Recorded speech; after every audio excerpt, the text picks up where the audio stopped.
하나 둘 셋. 조용히 좀 얘기해. 자, 여러분 반갑습니다. 사실 저번에 이제 헌터팡 채널에 이제 올렸었는데 많은 댓글들을 보니까 헌터팡 채널에 올리는 거는 다른 컨텐츠이기 때문에 알고리즘에 좀 벗어날 수 있다. 그래서 이 토끼팡 영상에서는 앞으로 조용히 좀 얘기해 영상만 일주일에 하나씩 올라갈 예정입니다. 저번 토끼팡 영상에서도 제가 말씀드렸었죠. 저번에 이제 헌터팡 영상에서 올렸을 때 제가 사연을 받았는데 정말 너무 많은 사연이 왔어요. 일단 많은 참여해 주셔서 진짜 감사드립니다. 근데 정말 많은 그게 와가지고 저희가 좀 추렸습니다. 왜냐면 우리가 다루기에 무거운 주제들도 있고 장난스럽게 혹시나 딱 생각이 드실까봐 그거에 대해서는 솔직히 말씀드리면 차마 좀 다루기가 힘들 것 같아요. 그리고 모든 제보는 익명으로 들어갑니다. 왜냐면 많은 분들이 익명을 원하셔가지고요. 저 이름 까주세요 하면은 제가 이름 까드릴게요. 첫 번째 사연입니다. 사연이 길어서 제가 이제 간추릴게요. 안녕하세요, 헌터팡님. 23년 1월에 결혼하여 제 와이프와 1년이라는 시간이 지나 2년 차에 들어간 아직 신혼부부인데 자녀에 대한 얘기가 나옵니다. 그래서 자녀를 가져볼까 하는데 여기서 고민인 게 제가 헌터팡님의 가족분들처럼 강아지 한 마리를 키웁니다. 근데 얘가 사람, 강아지 가리지 않고 주인 말고는 주변 생물들을 좋아하지 않아 지즘과 입질이 있는 편입니다. 사랑하는 제 자녀가 생겼을 때 아이를 물면 어떡하지? 라는 생각이 든다. 어떻게 해야 되나? 어렵지? 어려운 문제야. 어렵지? 왜냐면 사실 지금은 볼 수 없는 아이의 존재인 거잖아. 아직? 그렇지. 내 반려견이 너무 소중하잖아. 그럼. 근데 내가 어떤 사연을 본 적이 있어. 강아지를 엄청 애지중지 키우시던 부부인데 강아지가 짖어. 이제 애기가 경기를 일으킨다는 거야. 그래가지고 강아지가 미워졌대. 이런 정말 큰일인데 이런 거를 방지하기 위해서 내 생각에는 가장 좋은 방법은 강아지 버릇을 고치는 거예요. 근데 하루아침에 바뀌지 그렇지. 않잖아. 그래서 지금 임신한 게 아니기 때문에 임신하기 전에 이 버릇을 훈련소나 이런 데를 통해 가지고 고친 다음에 하는 게 가장 베스트 방법이라고 저는 생각을 하거든요. 근데 사실 이렇게 반려견을 키우면 내 반려견의 성격을 알잖아. 그러니까 우리 상만이는 딱 봐도 관심이 없을 것 같았어. 아기가 태어나면 어. 상만이는 저희 둘 아니면 뭐 자기가 좋아하는 사람도 사람마다 달라요. 아저씨 보고 갑자기 막 짖고 할머니 보고 막 갑자기 짖다가 젊은 여자는 일단 다 좋다 그러고 약간 이런 게 있어요. 제 암컷이에요, 여러분. 이름만 상만이지. 아직도 모르시는 분들 계시더라고요. 제 여자아이입니다. 근데 우리 상만이는 좀 낯선 거에 대해서 아예 신경을 안 쓰거든요. 그냥 자기가 무섭기 때문에 아예 신경을 안 쓰는 척을 해요. 그러다 보니 우리는 아기를 낳아도 우리 상만이는 안 그럴 것 같은데 했는데 역시나 지금 상만이랑 라온이랑 하나도 안 친해요. 8개월 동안 같이 동거동락을 했는데 하나도 안 친해. 그러니까 이런 걸 우리는 아니까. 근데 라온이가 또 잡으려고 하면은 하면서 싫어해요. 그렇기 때문에 저희는 라온이 나왔을 때 반려견에 대한 그런 걱정이 거의 없었거든요. 근데 이분 같은 경우는 제 생각에는 이렇게 훈련을 통해 가지고 최대한 고친 다음에 이제 아이를 준비를 하시는 게 좋지 않을까라는 생각이 듭니다. 만약에 진짜로 진지하게 진짜 아이를 가져야겠다라고 생각하면 진짜 그때부터 빨리 준비를 하셔야 될 것 같아. 진짜. 제 생각에는 그 전부터 하시는 것도 근데 나쁠 건 입질이 하나 있으면 없어요. 맞아. 물론 뭐 금전적인 게 필요하겠지만 그런 게 가능하시다면은 사실 빨리 하는 게 낫죠. 왜냐면 임신하고 출산하는 과정에서 반려견을 다른 가족한테 보내거나 이런 경우가 진짜 많잖아. 나는 없을 줄 알았는데 많아. 너 뭐해? 나 미안. 정신 차려. 미안. 이렇게 끊기는 거야. 네가 아하. 그 관심 없어. 미안. 나는 여기에 지금 어떻게든 도움을 드리고 싶어서 얘기를 아, 하는데 그러니까 막 집중이 내가- 존나 흐려가지고 내가 쓰레기가 돼. 죄송합니다. 사연 보내신 분 죄송합니다. 나도 되게 고민된 게 뭐냐면은 저희는 사실 아기 생각을 하지 않고 상만이를 데리고 왔어요. 근데 저희보다 어떻게 보면 더 좋은 상황이에요. 이제 아기를 준비를 아니지 뭔 소리야. 이분들도 그때는 아기 생각 없이 데리고 오신 거야. 저희랑은 똑같은 상황이네요. 얘 이상해. 근데 이거는 나도 좀 힘들다. 왜냐면 나는 진짜 강아지 빠잖아. 상만이를 데리고 오고 나서 우리가 한 3년 동안의 일과가 상만이. 상만이한테 다 맞춰졌었어요. 어. 그래서 상만이 가는 애견 카페. 동반 카페, 애견 동반 식당, 애견 동반 펜션 이렇게 다 다녔는데 저희 같은 사람들이 정말 많더라고요. 근데 이제 내가 이런 사람이었는데도 애를 낳고 소홀해진 부분이 많잖아. 그렇지. 어쩔 수 없어요. 일단 저희는 이제 아기를 낳았으니까 이 아기도 책임을 져야 되니까 이제 아기와 상만이의 타협점을 본 거죠. 그래서 진짜로 이거 뭐라고 해야 돼? 그거 협의? 협박? 강단 있게 얘기하는 거. 강력하게, 확실하게, 확고하게. 아니야. 너 이 정도 한국 사람이 아닌데, 은혜야? 나는 이 정도로 막 강아지를 위해 살고 있지 않으면 아기를 안 낳는 게 나는 더 좋다. 만약에 입질이 안 고쳐졌을 때. 왜냐면은 100%는 아니지만 강아지를 더 보낼 수 있다. 보낼 수 있을 것 같아. 정말 지금 사연 보내주신 분께서 강아지를 위한 엄청난 삶을 살고 있지 않는다면은 아기를 낳고 나서 강아지가 계속 입질이 있고 안 고쳐주고 본인의 자녀를 물고 이렇게 하면요, 솔직히 말씀드리면 보낼 수밖에 없는 상황이 되는 거잖아요. 그냥 저는 차라리 아기를 안 낳는 쪽도 생각을 해보시는 게 좋지 않을까. 내가 지금 저출산을 심각하네. 저출산을 독촉하고 있는 것 같은데 그건 아니고 만약 따로 아예 분리 생활을 하지 않는 이상 그렇지. 그런 분리 생활을 할 수 있다 그러면 뭐 사실 맞아. 분리 생활을 하면 되는 건데 너무 그게 사랑해서 그런 사람들도 있어. 아예 분리를 시켜서 아기랑 따로따로. 저희도 만약에 라온이가 강아지 알레르기가 있었다면은 분리 생활을 시키려고 했어요. 이 한 집에서 반 정도를 이제 쳐놓고 이쪽은 상만구역, 이쪽은 라온구역 이렇게 나누려고 했었거든요. 어쨌든 그런 방법도 있습니다. 그래서 저희가 해드릴 수 있는 말은 여기까지지만 잘 생각하셔서 이제 결정을 하셨으면 좋겠어요. 처음부터 이제 그렇게 하는 거 댓글에 상담 존나게 못하네. 자, 두 번째 사연 볼게요. 헌터파님, 저는 예비 중3입니다. 성격 문제와 대입 문제에 대해 고민을 좀 말씀드리려고 합니다. 전 중학교 1학년 때는 두루두루 잘 어울릴 정도로 꽤 친구가 많았고 다른 아이들과도 스스럼 없이 대화를 하고 혹여나 성격이 소심해 활동에 못 끼는 아이가 있으면 앞장서서 그 아이에게 재밌는 얘기를 하고 활동 도중 말을 걸며 그 아이를 웃게 만드는 그런 평범한 학생이었습니다. 평범하지 않은데요. 이거는 천사인데? 너무 천사예요, 천사. 근데 중학교 2학년 때 가장 돈독하던 아이들과는 반이 찢어지고 하다못해 우리 반의 절반이 일진들이었고 나머지 아이들은 이미 제각각 1학년 때부터 친한 아이들끼리 올라와 이미 무리가 형성된 후였습니다. 일단 지금 소외가 돼 있는 상황인 것 같아요. 그리고 일진들이 제가 친구가 없다면 뒤에서 조롱했습니다. 그래도 희망을 가지고 모든 활동 때 적극적이게 참여하고 말도 많이 해보고 했으나 진전은 없어 보였습니다. 부모님도 제가 은따라는 것을 알고 계십니다. 가끔은 제 얘기를 듣고 우시기도 합니다. 그저 3학년 때 다시 이런 일이 있지 않기를 소원할 뿐입니다. 고민이 너무 보여가지고 너무 속상해. 헌터팡니처럼 외향적인 성격을 가지려면 어떻게 해야 하나요? 또 어떻게 해야 사람들과 이야기를 잘하고 친해질 수 있나요? 만약 소심한 성격이라면 어떻게 해야 성격을 바꿀 수 있을까요? 이거 정말 너무 고민되는 게 맞아. 보이는데 사실 제가 굉장히 간추렸는데 저는 다 읽어봤어요 미리. 근데 엄청나게 이제 많은 디테일한 상황까지 말씀을 해주셨거든요. 근데 이제 마지막에 저처럼 외향적이려면 어떻게 해야 되나요? 라고 말씀을 해주셨는데 저도 그러지 않았어요. 저 초등학교 때는 여자애들과 말 한마디 못 섞었던 사람이에요. 엄청 샤이보이. 정말 수줍음 많았고 이게 근데 이제 커가면서 친구들 만나면서 이제 성격이 좀 많이 변했어요. 중학교 때는 어느 정도였냐면요, 중1 때 같은 반 여자애랑 대화 한마디 했거든. 집에 가면서 엄청 뿌듯했어. 와, 내가 여학생이랑 대화를 했다고? 이 정도로 개 찐따였어. 근데 지금 원래는 외향적 성격이지만 이거는 주변에서 이렇게 만드는 거잖아요. 근데 이제 주변 환경이 분명히 한 명이 이 친구를 이렇게 했겠지. 야, 막 수근수근 하면 이제 여기는 공동체 생활이니까 괜히 이제 자기가 타깃이 될까? 예를 들면서 이렇게 되는 경우가 진짜 많잖아. 학교 폭력 약간 그런 자체가. 근데 나도 진짜 소심했거든. 나는 완전 소심했잖아. 그때 나도 괜히 더 안 그려보려고 더 얘기 걸고 뭐 어쩌라고 나는 신경 안 써. 약간 이렇게 했던 것 같아. 근데 모든 친구가 그렇지 않을 거야. 저도 근데 괴롭힘 당한 적 있거든요. 뒤에서 막 지우개 똥 같은 거 있지, 계속 나한테 던지고 하지마 해도 이제 로파비인 게 티가 나니까, 특히 남자애들은 더 그러잖아요. 그러다 보니까 저한테 계속 막 괴롭히고 와서 꼬집고 저 당한 적이 있어요. 근데 이럴 때는 문제가 뭐냐면은 내가 너무 위축돼.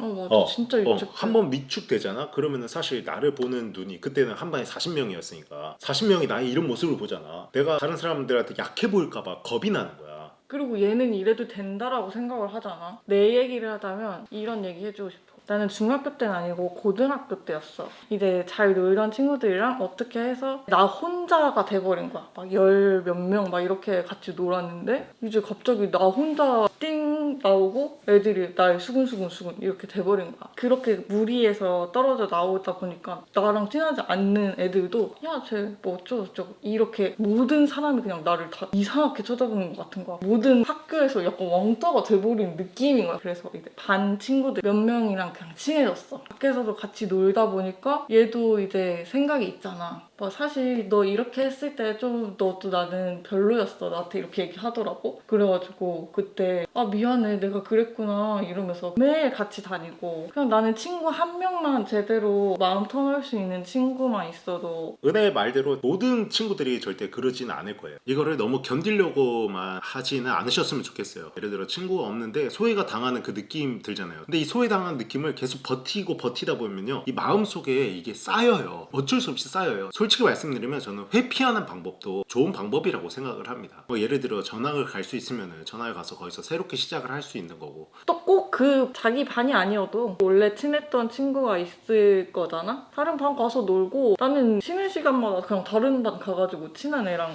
놀다가 10분에 있다 들어오고 그냥 딱 마음 맞는 친구 딱 한 명만 있어도 그래도 나는 학창시절 재밌었던 것 같아. 저도 뒤에서 막 지우개 던지고 막 꼬집고 이렇게 괴롭혀도 두세 명 친구들이 있었거든요. 그 친구들한테 가가지고 얘기하면서 그렇게 위로를 받았죠. 지금 우리가 이제 그 시절을 지나와가지고 어른이잖아. 지금 생각해보면 뭐 아무 일도 아니다라고 생각할 수 있는데 지금 이 상황에 이 때는 그거밖에 없잖아. 그게 전부지. 친구들이 전부고. 그러니까 이거를 진짜 딱 명확하게 이거 금방 지나가 이렇게 말을 해줄 수가 없어서. 없지. 근데 너무 충분히 긍정적이고 친해지는 방법을 너무 잘 알고 있는 것 같아. 근데 이제 그 다른 외의 그 친구들이 이상한 거지 본인이 이상하다고 절대 생각하지 않았으면 좋겠어요. 맞아요. 자, 다음 사연 읽어드릴게요. 제가 첫 연애부터 지금까지 사귀었던 전 남친 중에 바람을 안 핀 사람이 없습니다. 처음 사귀었을 때는 저랑 연락을 주고받던 중에 이미 여자친구가 있던 상태였는데 저는 이걸 모르고 그 사람에게 호감을 가지고 연락을 계속해왔어요. 또 다른 사람은 크리스마스 일주일 정도 전에 고백을 했습니다. 그래서 저는 당연히 고백을 받아주었고 이제 썸을 타다가 그날부터 사귀게 됐어요. 저는 그 사람이 여기저기 여지를 두고 다니는 걸 아니까 사귀는 날에 말했죠. 여사친들이랑 연락하는 건 친구 사이니까 이해해줄 수 있다. 근데 둘이 나한테 말없이 만나거나 그런 거 좀 자제했으면 좋겠다라고 말했어요. 그랬더니 알겠다고 하더라고요. 그래서 저는 안심했죠. 그러고 며칠 뒤에 제가 스터디 카페에서 공부하다 너무 힘들어서 잠깐 산책을 하러 나와 혼자 육교를 걷고 있었어요. 근데 육교 밑에 그 사람이 어떤 여자랑 손을 잡고 걸어가고 있는 겁니다. 저는 진짜 이게 무슨 상황인가 싶어서 계속 벙쪄서 지켜보았어요. 그러다 산책로로 들어가길래 저는 5분 정도 서 있다가 펑펑 울면서 다시 스터디 카페에 들어가 짐을 주섬주섬 챙기고 집에 갔어요. 집 가면서 이게 뭔 상황인가 생각하는데 제 앞에 그놈이랑 여자랑 손잡고 걸어가는 게 보이는 겁니다. 저는 그 뒤에 바로 서서 그 상황을 보다가 걔가 나랑 사귄 지 며칠 만에 바람을 피우는구나 생각했고 달려가서 이게 뭐냐고 물을 용기는 없으니 그냥 뒤에서 울면서 제 갈 길 갔습니다. 일 잊고 헤어졌냐고요? 아니요. 제가 사람을 한번 좋아하면 포기도 잘 못하고 다 맞추는 스타일이라 그냥 실수한 거겠지 하고 넘어갔어요. 그런데 그 사람 친구가 연락이 오더라고요. 걔 바람 핀다고. 카톡 내용까지 다 캡처해서 저는 진짜 이대로 계속 만나면 정신병 걸릴 것 같아서 헤어지자고 했죠. 그러니 마지막까지 하는 말이 제가 너무 착하게 울고 맞춰주는 게 질렸다고. 참 이게 사귄 지 불과 8일 만에 벌어진 일입니다. 죄송해요. 웃으면 안 되는데 이게 20대 초반이지. 이게 첫 연애이신가 봐. 그 크리스마스에 이렇게 완전히 박살났고 다음 연애들도 첫 연애랑 비슷한 맥락이다. 제 친구들은 힘들어하는 절 보고 넌 남자 보는 눈이 진짜 없으니까 그냥 남자를 만나지 말라고 합니다. 절 좋다는 사람들이 다 똑같은 사람일 것 같아 좋은 사람도 자꾸 거부하게 된다. 어떻게 해야 될까요? 나는 우선 그 크리스마스 그 새끼는 아니 죄송합니다. 잘했어. 그래도 혹시 더 아직 마음에 있으면 어떡해. 그럴 수도 있는데. 그 새끼라고 할게요. 그래 그 새끼. 그 새끼는 분명히 죄송한 말이지만 어장 관리를 엄청 많았을 거야. 그 새끼는 어부예요. 어부. 그것도 일반 그냥 자기 혼자 조그맣게 하는 양식장이 아니라 그 바다 한가운데 있는 그 가두리 양식장 있죠. 그런데 가두리에 가다 놓고 하는 그런 어부입니다. 크리스마스 때 다 낚으려고 크리스마스 되기 전에 다 고백을 했을 거야. 근데 이제 바로 대답을 하셔서 올커니 이렇게 된 거지. 근데 그 다음에 또 다른 다른 여자가 애가? 오케이 했는데 그렇게 한 거지. 그래. 근데 딱 봐도 사연자분은 너무 착해. 딱 봤으면 뒤통수를 갈기던지 로우킥을 갈기던지 바로 아구창을 갈기던지 했어야 되는데 그럼 다시 반할 수도 있잖아. 아니 내 입을 반하면 안 되지. 그러니까 다시 어. 쳐가지고 뭘 반하자마자 그럼 더 반해. 뭔가 너무 착해서 에이 걸려도 약간 이렇게 생각하실 수도 있다니까. 그럴 수도 있겠다. 솔직히 말씀드리면 이런 남자의 그 마인드를 잘 몰라요.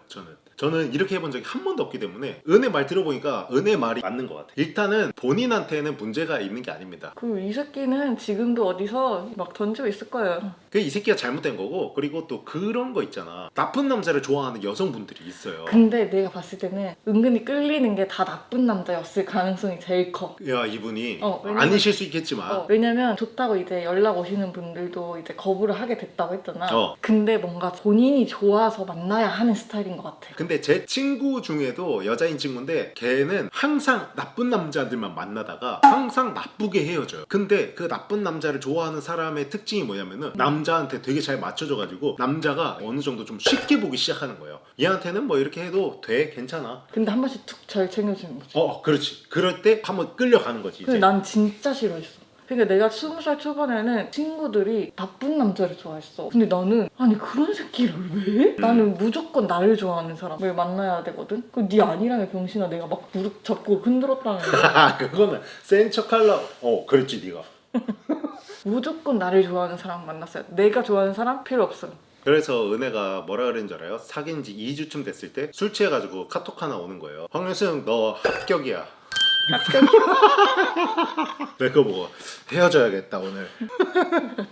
어쨌든 본인이 잘못된 건 아니니까 견문을 좀 더 넓혀봤으면 좋겠어요. 그러니까 너무 닫지 않으셨으면 좋겠어요. 근데 나쁘게 헤어지는 것도 솔직히 나중에 진짜 그것처럼 쌓여가지고 보는 눈이 생겨요. 경험치처럼. 저 새끼는 딱 봐도 아 이렇게 된다니까. 핸드폰을 할 때 이렇게 하는 애들이 있어.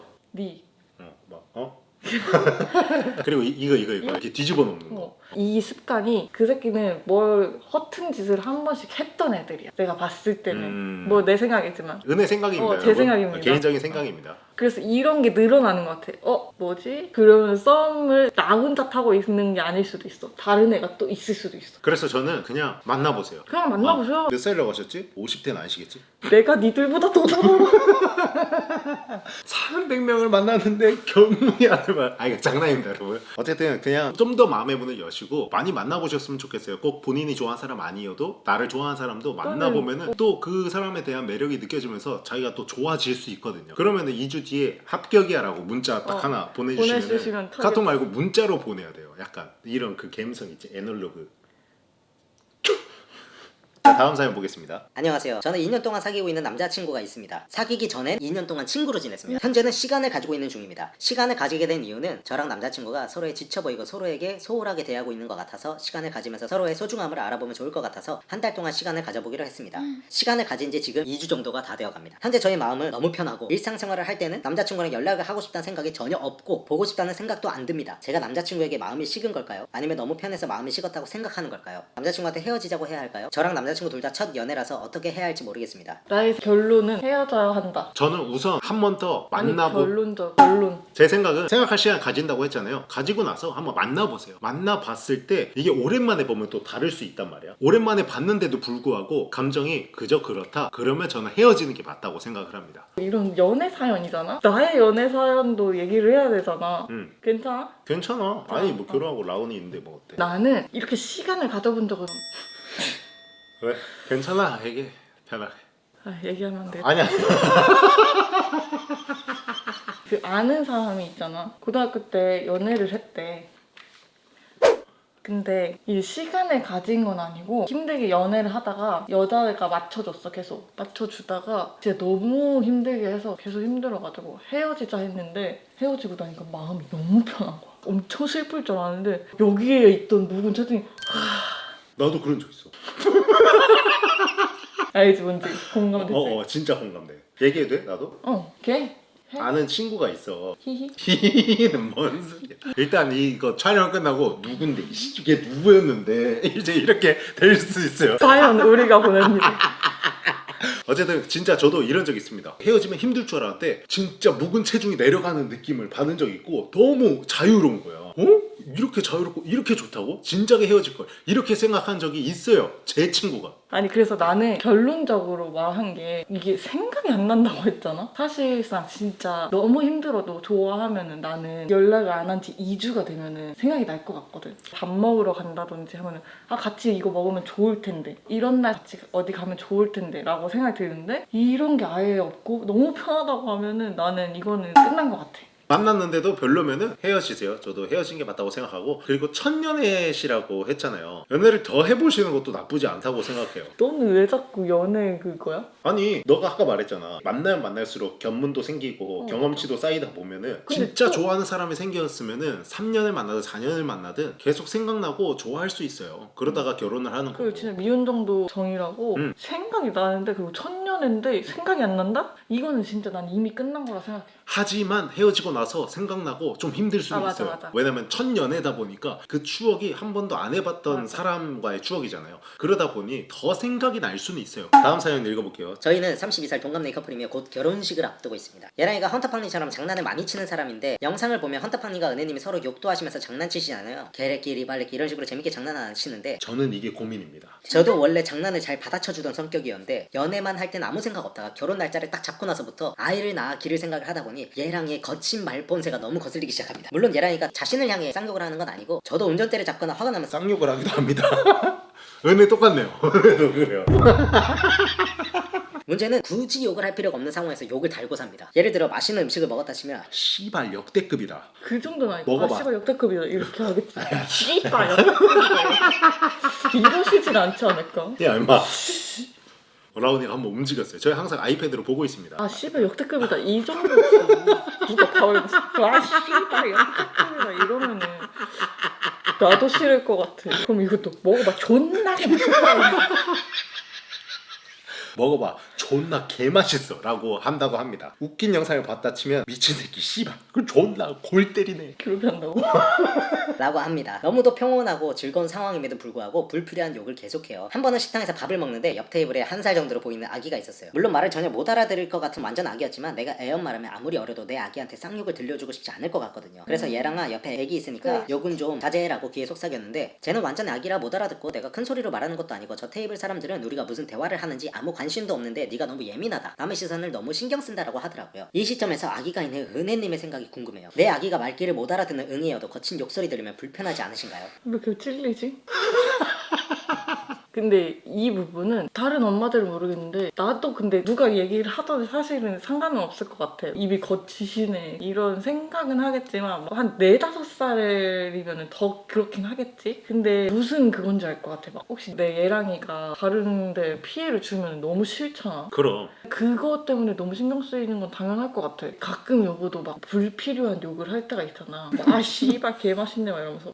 언제 이거 뭐라 하게 이거 뭐라 하고 욕을 안 하는 편은 아니에요. 저도 영상에서도 아시다시피 뭐 렉기야 뭐 이렇게 리을로 순화해서 얘기를 하지만 칭 라온이가 발버둥을 치기 시작했습니다. 여러분 잠시만요. 이 영상 컨셉이잖아요. 조용히 좀 얘기해라고 하는 이유.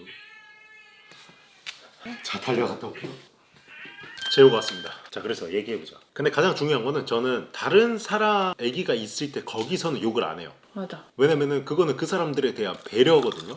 이거는 솔직히 말씀드리면 남의 시선을 의식하는 거랑은 다른 거예요. 예의와 그 배려의 문제라고 생각을 하거든요. 그래서 저는 제보자분의 말이 맞는 것 같습니다. 그리고 옆에 아기가 있다 하면은 조심하는 게 맞아요. 내가 내 아이한테 이렇게 하는 거는 나의 선택인 거죠. 어떻게 보면은. 그리고 저는 솔직히 말씀드리면 저희 집안은 정말 욕을 안 하는 집안이어서 저희 부모님이 욕하는 거를 저는 태어나서 한두 번밖에 안 들어봤어요. 그렇게 살다가 고등학교 때 친구 집에 놀러 갔는데 친구 아버지가 저 보더니 야 너 일로 와봐. 너 얼굴이 왜 이렇게 원숭이 족같이 생겼냐. 진짜 이렇게 하는 거야. 근데 이게 딱 들어도 친구 아버지는 정말 욕을 많이 해봤구나. 재밌게 해. 그래서 저는 그 집에 가서 살았어요. 그 아버지가 너무 좋아서. 진짜 욕을 너무 재밌게 하는 거예요. 그리고 친구도 그냥 집에서 막 존나 막 이런 거 욕을 해요. 써도 집에서 아무도 뭐라 안 그래요. 근데 저는 반대로 집에서 존나라고 쓰면 엄마 아빠 완전 뒤집어졌거든요. 그러다 보니 저는 이런 거에서 어떻게 보면 갇혀서 집에서 하다가 친구 집에 가는데 친구 아버지가 막 욕하고 친구도 욕하고 하는 그런 모습이 나쁘지만은 않았어요. 이렇게 자유롭게 엄마 아빠랑 편하게 얘기하면서 지낼 수 있구나 라는 생각. 그게 근데 아니라 그럼 욕을 하라는 거야? 아닌데 그냥 이런 것도 있다라는 거야. 이거는 케바케예요. 욕하는 거에 대해서 극혐하는 사람들은 안 맞아. 좋지. 서로 하는 것도 진짜 싫어하고 싫어하는 사람이 사실은 더 많지 않아? 야 니 이런 것도 진짜 싫어하는 사람 엄청 많고 이 부분에 대해서는 두 분이 얘기를 해서 조율을 하는 게 가장 맞아요. 그런데 고쳐지기는 엄청 쉽진 않을 거라고 생각을 해요. 근데 약간 불필요한 욕이라고 하셨잖아. 근데 그 불필요한 욕은 난 어느 정도 줄일 수 있다고 생각하거든. 왜냐면 개맛있다. 아 존나 그지. 맛있다. 이 정도는 그래 이 사람의 계속 생활해왔던 그걸 하루아침에 바꿀 수 없으니까. 그리고 내가 바꾸라고 했다고 막 또 뭔가 강요할 수도 없는 거잖아. 우리 결혼하기로 했으니까 당장 바꿔 막 이렇게 하기가 그렇잖아. 근데 애기 있는 집 옆에서 막 씨발 존나 맛있어 개 씨발 맛있다 막 이러면서 어우 맛있어. 여기 거. 개 맛있네. 나는 어느 정도는 고칠 수 있다고 있다. 맞아, 생각해. 맞아, 맞아. 왜냐면 그 예랑이 분이 약간만 조금만 신경을 써주신다면. 그리고 예신이 너무 싫다고 하잖아. 그거는 고칠 수 있다고 생각해. 그래서 이제 사연자분이 예랑이한테 조금만 줄여줘라 이렇게는 해도 된다고 생각하거든. 그럼 해도 되지. 그렇게 해서 고쳐지신다면은 정말 좋은 거고요. 안 고쳐진다면은 선택을 하셔야겠죠. 결혼할 것인지 말 것인지. 다음. 안녕하세요 헌터빵님. 저는 남자친구와 600일 정도 교제 중인데 너무너무 안 맞아서 작은 거 하나 맞으면 진심으로 기뻐하며 맞는 점을 보물찾기 하듯 찾아가며 한 번도 싸우지 않고 잘 만나고 있습니다. 왜? 진짜 대단하신 거예요. 그러다 너무너무 안 맞는 점 중 하나가 저는 딩크를 꿈꾸고 남자친구는 아이를 너무 필요로 하는 것입니다.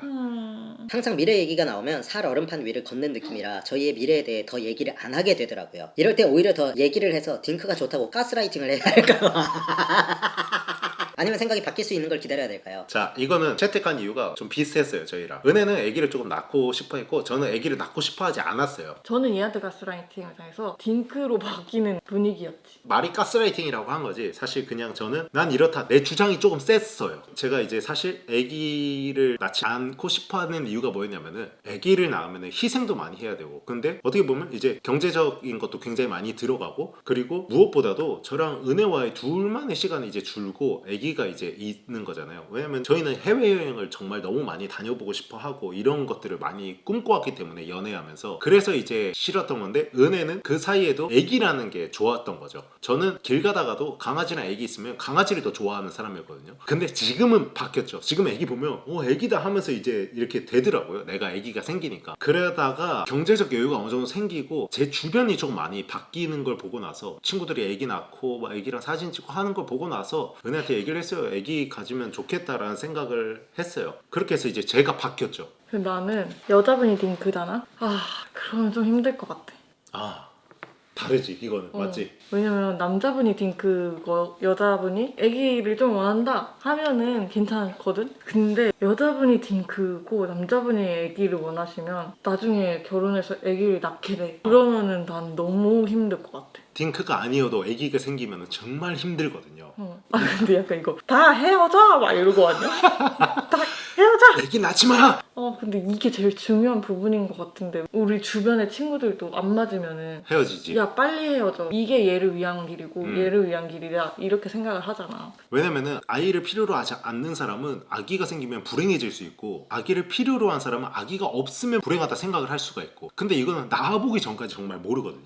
하지만 은혜 말대로 여자가 딩크인데 아기를 가져서 낳았을 때 너무 고통이 있을 수 있어요. 반대일 수도 있죠 물론. 아기가 너무 좋을 수도 예쁘고 와 나한테 이런 감정이 있다니 라고 생각을 하실 수도 있는데 그게 안 생기면은 그때부터는 정말 힘들 수 있어요. 그래서 주변에도 아기를 정말 미워하는 사람도 있어요. 맞지? 아기 낳고 나서 우울증도 많이 걸리고 산후우울증은 거의 90% 이상은 걸린다고 생각을 해요. 진짜 딱 이거 처음 느껴보는 감정과 처음 느껴보는 힘든가? 그치. 지금도 촬영하다가 아기가 울어서 달려갈 일 없잖아요. 사실은 아기를 안 낳았다면 자고 일어나서 내일 우리만 챙기면 되는 건데 아기가 생기면 아기를 먼저 챙겨야 되는데 이 챙기는 게 정말 할 게 많거든요. 맞아. 그러다 보니 우리는 딩크가 아닌데도 아기를 낳고 힘든 점이 많은데 딩크인데 가스라이팅이 당해가지고 아기를 낳았어요. 근데 만약에 가스라이팅 당한 척을 하고 결혼하면 바뀌겠지라고 생각하고 결혼한 사람 많아요. 그거 절대 안 돼. 진짜. 그럼 절대 안 돼요. 제보자분이 확실하게 물어보셔야 돼요. 남자친구분이 나도 아기를 안 낳아도 돼 라고 해서 결혼을 약속을 했잖아요. 그러다가 바뀌면은 큰일 나는 거란 말이에요. 만약 결혼을 이제 약속을 하셨다면 결혼하시기 전에 진짜 오빠 나 때문이 아니라 진짜 오빠 스스로가 지금 딩크가 더 좋다고 생각해서 나랑 결혼하는 거야 라는. 근데 오빠인지 오빠였어?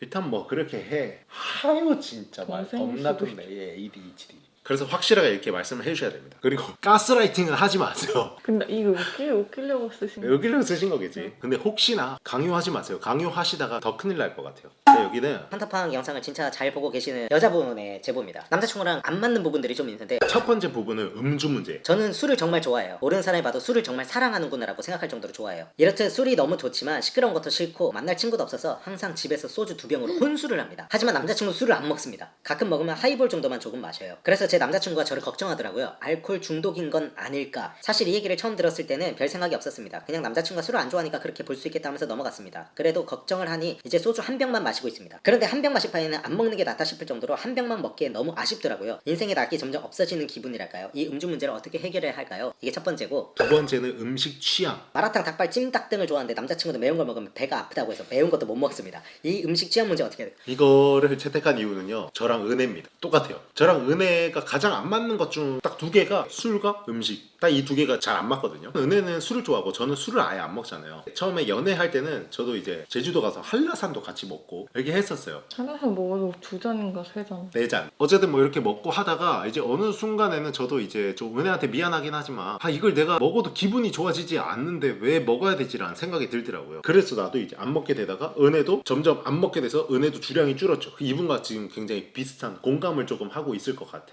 그리고 음식도 마찬가지로 저는 매운 거를 안 좋아해요. 이분과 똑같아요. 배 아파서. 아프다고. 하지만 찜닭 이런 거는 좋아해요. 마라탕 이런 거 좋아하는데 오히려 안 좋아하는 게 마라탕 이런 거. 근데 마라탕 너 매운맛 안 먹잖아.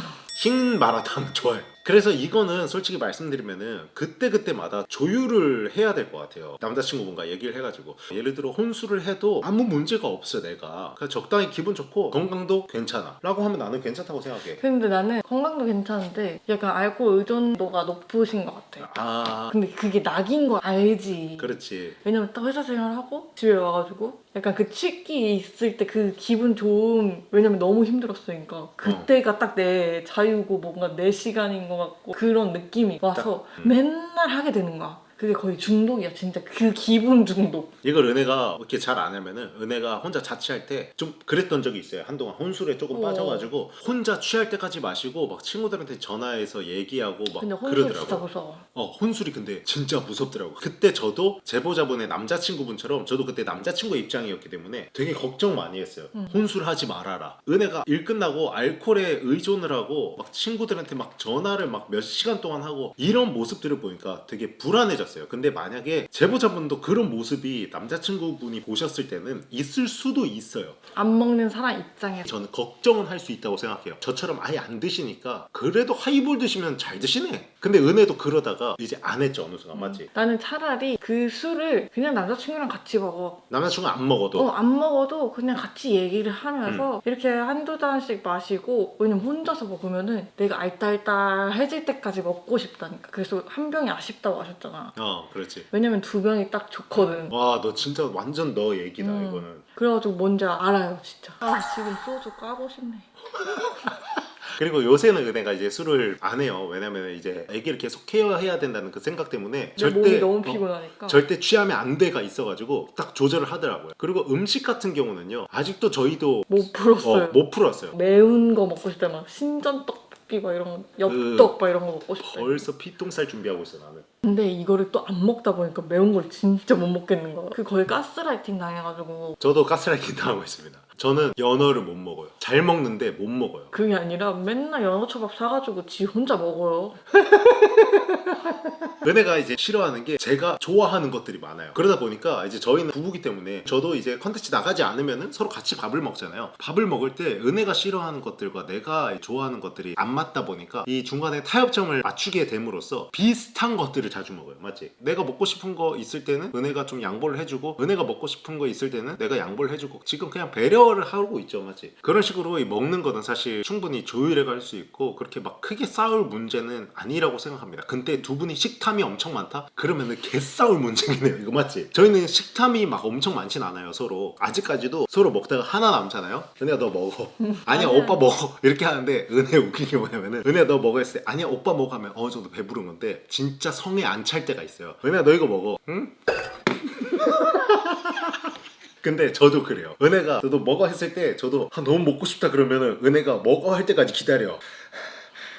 하다가 은혜가 오빠 이거 먹어 하고 바로 찍어 먹어요. 그냥 이거는 항상 그냥 서로 배려하는 것만 있으면 된다고 생각합니다. 자, 마지막 사연입니다 여러분. 남성분의 사연인데 2년 가까이 꽁냥꽁냥 연애하면서 나랑 딱 맞는 퍼즐이 이런 건가 싶었던 게 식성, 사상, 성격 등등 모든 게 잘 맞았어요. 그러다 어느 날 같이 놀러 갔다가 아침에 밥을 먹는데 무심코 그녀가 밥을 잘 먹나 보는데 얼굴에서 빛이 나더라고요. 그때 결혼해야겠다 결심했던 것 같습니다. 그 뒤로 프로포즈하고 본격적으로 결혼 준비를 했습니다. 솔직히 저는 연 2, 3억씩 벌 때라 대출 없이 준비를 하고 있었는데 코로나 터지고 사업이 기울기 시작하고 힘들어하는 중에 그녀도 그 당시 회사가 기반이 안 잡힌 신규 회사라 그런지 야근이 많아지고 연락은 뜸해지고 했었죠. 그러다 코로나 타격을 엄청 받을 때 느낌이 쎄해서 근처에 찾아갔는데 바람이 난 상태더라고요. 한 번의 바람은 두 번의 바람이 될 가능성이 있다 생각하여 식장 취소하고 신혼집 손해보면서 빼고 주변 지인들한테 죄송하다 연락 돌리고 현재는 30대 중반 솔로가 됐는데 그 당시 상처가 너무 커서 그런지 연애를 쉽사리 못하겠더라고요. 사실 사랑이랑 감정 하고 싶죠. 하지만 상처받는 게 무서워서 그런지 쉽사리 감정이 안 열리게 되고 그냥 무덤덤하게 할 거 하고 지내게 됩니다. 그건 너무 상처가 크긴 하겠다. 그러니까 일단 저는 근데 잘하셨다고 생각합니다. 그때 근데 정말 힘든 결정이셨을 거예요. 식장을 빼고 그러니까. 이미 청첩장을 다 돌리신 상태였던 것 같은데 돌린 거를 그 다 죄송하다고 하고 결혼식 안 오셔도 된다고 하고 신혼집까지 손해보면서 아무리 연 2, 3억을 버신다고 해도 코로나 타격도 있었는데도 불구하고 근데 또 사업도 힘든데 내가 진짜 사랑하는 사람이 배신을 때린 거잖아. 그렇지.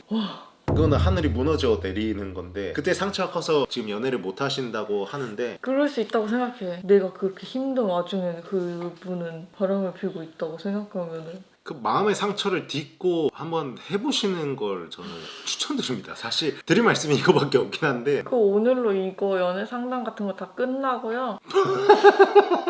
다 헤어지고 다시 그냥 다른 사람 만나라. 이게 결론입니다. 아니 어쨌든 지금 이미 헤어지셨고 혼자가 되셨는데 그때 상처에 거기서 이제 못 헤어나오시는 거잖아요. 거기서 못 헤어나오면은 그냥 본인만 손해거든요. 시간은 계속 흐르고 있잖아요. 본인은 최선을 다해서 했잖아요. 그렇기 때문에 그 상처에서 저는 벗어나셨으면 좋겠고 벗어날 수 있는 방법들을 시도를 해보시는 게 좋다고 생각해요. 누구를 만나든 좋다고 한 사람 만나든 뭐 주변에 소개를 시켜달라고 하든 그런 노력 같은 거를 좀 많이 해보시면 어떨까라는 생각을 합니다. 그러다 보면은 사랑은 사랑으로 있는 거라고 그 사랑은 사랑으로 있는 그런 효과가 정말 크거든요. 근데 내가 사연자분처럼 똑같이 그렇게 생각을 해보자. 여보가 너무 노력을 해봐라. 이렇게 잘못한 거 없다는데 노력을 해봐라. 이렇게 돼버리니까 더 상처받으시지 않을까. 그런 게 아니라 조언을 해달라고 나한테 말씀을 하신 거니까 내가 여기서 한 번 더 얘기를 함으로써 좋아지실 수도 있다고. 정신 차리세요 이렇게. 그렇지. 당신은 좋은 남자야. 정신 차려.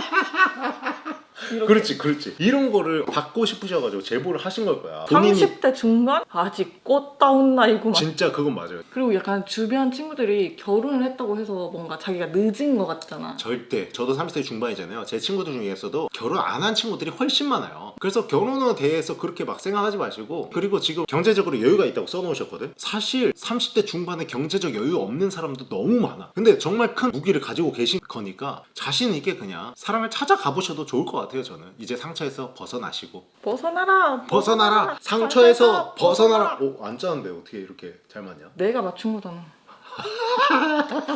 아, 뽀뽀하를 모션 하려고 했는데 내가 맞춘 거자 하자마자 싹 사라졌네 정이. 자, 여러분 이렇게 해서 사연 몇 개를 받아봤는데 사연을 너무 많이 주셨어요. 진짜 한 100개 이상 사연이 보내주셔서 다시 여기 밑에 고정 댓글을 보시면은 사연이 있습니다. 이미 그 전에 받았던 사연도 계속 보고 사연으로 다룰 생각이니까요. 계속해서 지원 많이 해주시면은 감사드리겠습니다. 근데 지원 안 할 것 같아 내가 봤을 때. 너가 이렇게 말하잖아. 그러면 사람들도 그러네 좀 별로 같네 라고 생각할 수 있어. 우리 사연 어땠어? 가스라이팅 당한다. 인생 가스라이팅이야. 빨리 하자. 인생 가스라이팅이야 이렇게. 아니 말고 우리 사연 어땠어요? 가스라이팅이야. 네. 우리 사연 어땠어요? 멋졌어요. 하나 둘 셋. 조용히 좀 얘기해.